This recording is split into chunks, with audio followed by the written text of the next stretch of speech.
Kaixo, Eriz! Arratsaldeon, Eri! Arratsaldeon! Ongi etorri! Eskerrik asko, ondo. Ondo, eskerrik asko. Kaixo, Eriz! Bueno, Eriz, eta lehenik eta behin, zua hemen azkeneko aldiz izan zinenean, korapiloaren atalean izan zinen. Bai. Minbiziarekin bizitakoari buruz hizketan. Bai. Orduan ez zeunden erabat sendatuta, oso okerez baldin bagaude, edo hor zen biltzan, zer modu zaude orain? Ba, orain ondo, oso ondo nago. Ja, abentura guzti hori, abentura nolabait esateko, pasatu egin da, eta orain ja kontrolak eta guzti hori, 2 hilabetean behin eta gauza hauek, baina ja askoz hobeto eta bizitza normala egiten eta lanera bueltatuta, ja, así que ondo. Ba, asko pozten gaitu benetan, notizia horrek, Eriz, eta oso gustora etorri zarelako, beraz, eskerrik asko bikoitza etortzeagatik. Gizon gosetuak, hori da zure obra berriaren izena, ze kontatzen du? Ze kontatuko digu? Bueno, ba, gizon gosetuak da gerra eta maitasunaren inguruko lan bat. Baina beti azpimarratzen dutez, ez da maitasun erromantikoaren inguruan, baizik eta da familia arteko maitasun hori, lagunan artekoa, edo inkluso momentu latz bat bizi diren ezagunenen arteko maitasuna sortzen den, edo konplizitate hori sortzen den maitasun hori, ez? Eta horren inguruan hitz egiten dugu. Horretarako, gerra zibila eta Gazako gerra, 2 gerra horiek hartu ditugu, baina batez ere hitz egiten dugu gerrari buruz.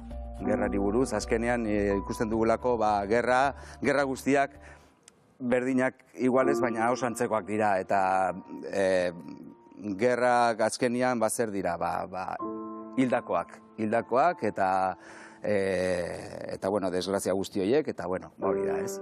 Eta munduan dauden gerra eta genozidio guzti horiekin, maitasuna hitz egitea beharrezkoa da, Eriz? Ba, inoiz baino gehiago, ez, igual. Bai, nik uste dut maitasuna azkenean nolabait mundua mugitu egiten dula, eta ikusten da gerra hauek sortzen dituzten gizon gosetu hauek justo behar dutena igual dela maitasuna, ez? Maitasun pizkat gehiago, ez? Eta ez maitasuna bere ingurukoengatik, baizik eta mundu guztiagatik, ez? Gerrak testu inguruan jarri dituzula esan daiteke orduan? Gerrak testu ingurua direla, baina zu maitasunari buruz hitz egin nahi duzula? Bai, hori izan daiteke, bai. Ez bakarrik maitasunari buruz, baizik eta baita ere norberaren burua nolabait barkatzeari buruz, eta, historia hau dago nolabait nire aitonatik jaio zen historia guzti hau. Nire aitona zen Kandido, eta Kandido gerra garaian bukatu zuen Frantziako umeentzako harrera zentro batean lanean, Euskal Herritik ihes egiten zuten ume horien harrera zentro batean, eta nolabait horregatik hasi gara Kandidoren historia guzti hau kontatzen, eta gero badakigu antzerkiak eta dramaturgia bere bizitza propio hartzen duela, eta kasu honetan Agurtzarin Txaurraga eta Dorreta Urreta Bizkaiak egin dute dramaturgia, eta nolabait hor fikzio parte handi bat ere sartu dute. Gizon gosetuak ikusteko desiatzen gaude, irudi batzuk ikusten ari gara. Ze iruditzen aurrera pemat ikusten baldin badugu? Venga, aurrera, noski. Gizon gosetuak ikustezagon. Oso ondo. Borrokan parte hartuta, edo albokalte izan da, gerrak hil gaitu. Gauza batek bakarrik inporta zuen momentu hartan. Zure hitza bete behar duzu, ume. Jantza zuen beste gustatzen zaizun marron glase izozkia urtu baino lehen. Fidela, atea jo dute. Itxoin! Fidelak korrik atera nahi du. Nire eskutik askatu eta Maria ama deitzeko. Hitz baidazuan egongo zarela.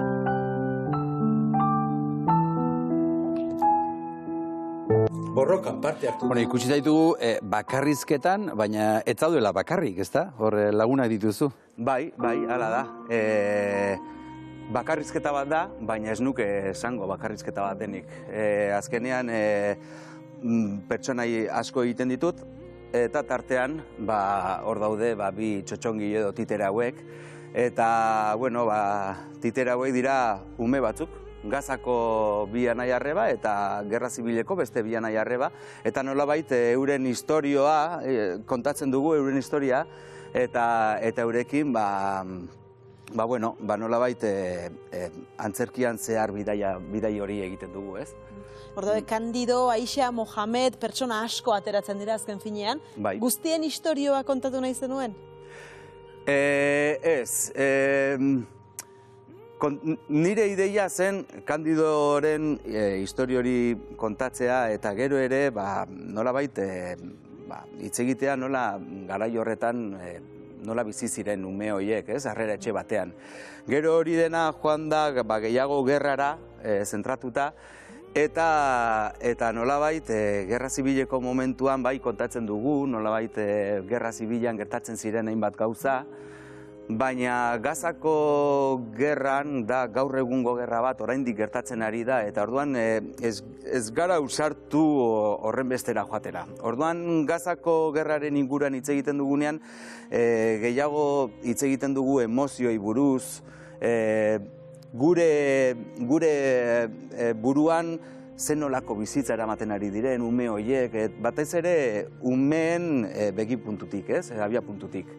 Eta, bai, hori, Gazako aldean historio bat kontatu baino, gehiago hitz egiten dugu sentimendu, ez, nola sentitzen diren, horren inguruan.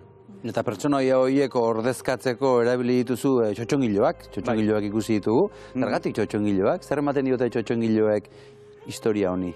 Niri beti gustatu zaizkit txotxongiloak. Duela 7-8 urte lan bat egin nuen, txotxongiloak manipulatu egiten dituen, eta ordutik beti erakarri egin naute asko, ez? Eta argi neukan, kasu honetan, bakarrizketa bat izatea nahi nuela, baina bakarrizketa horretan hainbat pertsonai egin nahi nituela, eta batzuk, bai nik sortutakoak izatea nahi nuen, baina beste batzuk bai nahi nuen, txotxongilo horiekin jolastu, ez, eta bizitza eman. Eta, pixkat horregatik izan zen, nik neukan impulso hori, ez? Impulso horri aurrera emategatik. Dorleta Urreta Bizkaia eta Agurtzan Intxaurraga ere aipatu dituzu. Bai. Zer moduzko izan da elkarlana? Oso ona. Ongi, bai. Bai. Eurek dramaturgia egin dute, baina gero zuzendaritza Agurtzan Intxaurraga egin du, eta Dorleta egon da zuzendari laguntzaile. Eta izan da esperientzi oso positiboa, lan pilo bat egin dute, bai eurek eta bai nik. Lan pilo bat egin dugu, eta azpimarratzekoa, ez? Agurtzanek duen zuzentzeko modu hori oso suabe, badaki nola gauzak nola esan, nola eraman nahi zaitun, eta oso ondo eramaten zaitu, ez? Eta zentzu horretan, izan da esperientzi eder eta asko ikasi dut gainera. 20 urte eta gero antzerkian lanean oraindik konturatzen zara batean gauza pilo bat dauzkazula ikasteko, ez? Eta Agurtzane bezalako jendearekin eta Dorleta bezalako pertsonekin, hori konturatzen zara, ez? Zenbat dudan oraindik ikasteko. Ika teatroak oraintxo 30 urte gainera, esperientzia handiko jendea, eta horiek asko daukate erakusteko eta nori begiratua badago. Zu orain arte lan kolektiboagoetan aktore bezala behar bada ikusi izan zaitugu, kasu honetan, zuk ekoiztu, zuk taularatu, bakarrik aurrera ateratako borra bada. Nola sentitu zara hor bakardade horretan? Bertigo horik edo? Bertigoa bai, bertigo asko sentitu dut bai, tarteka. Ez zara iritsiko, ez zarela iritsiko horren sentsazio bat ere izan dut. Asko lagundu diate, bai Agurtzanek eta bai Dorletak, baina bazeuden gauza asko, ekoizle bezala nik egin behar nituenak, deiak, konbokatoriak, hainbat gauza, ez? Ere bai proiekzio batzuk daude, eta ofak ere nik moldatu egin ditut, eta orduan hori gogorra izan da, baina bestalde batetik, ere bai ematen dizu nolabait, produktu hori edo egin duzun antzeslan hori, pixkat gehiago, osea, zurea pixkat gehiago da, ez? Eta orduan sentsazio hori ere eduki dut.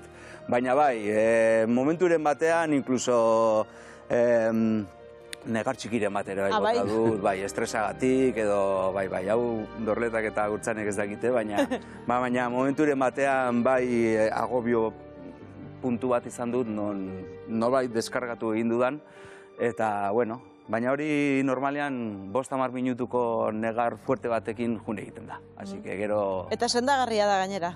Oso sendagarria, ni gomendatzen dut pilo bat. Ekainaren batean, larunbat honetan Gizon Gosetuak estreinatuko da, Bai. Herribera kulturgunean. Hori da. Zergatik joan behar dugu ikustera, Eriz? Zergatik, bueno, lan berezi bat delako, batez ere, niretzat eta ingurukoentzat. Gaur egun, lehen esan dugun bezala, gerra garai itxusi bat bizitzen ari gara, eta horren kontra, edo horren aurrean, maitasunaren inguruan hitz egiten dugulako. Maitasuna motor bat delako, eta bueno, antzerki honentzako ere motor bat izan delako, eta behar dugulako, antzerkiari zor diogulako, antzerkiak publikoa behar duelako, eta bueno, horregatik.